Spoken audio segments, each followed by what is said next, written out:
వారు పరలోకం చేరదు, నరకం కూడా వెళ్దాం. అది అక్కడ భూలోకంలో ఉంటుంది. అంటే అది పైకి వెళ్దాం, ఆత్మ వెళ్తుంది. కానీ అయితే నరకం కానీ పరకం కానీ ఆత్మ అయితే వెళ్తుంది. కానీ ఈ బంగారం మాత్రం ఎక్కడ ఉంటుంది? భూలోకంలోనే ఉంటుంది. అందుకని చెప్పాడు, మీరు క్షయమైనటువంటి వెండి బంగారము చేత మీరు విమోచించబడలేదు.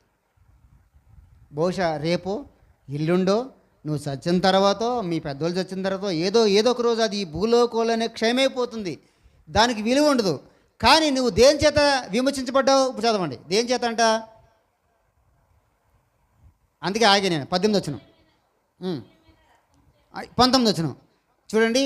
దానిపైన వెండి బంగారముల వంటి క్షయమైన వస్తువుల చేత మీరు విమోచింపబడలేదు, కానీ అమూల్యమైన రక్తము చేత, అనగా నిర్దోషమును నిష్కలంకమునగు గొర్రెపిల్ల వంటి క్రీస్తు రక్తము చేత విమోచింపబడితేరని మీరు ఎరుగుదు కదా.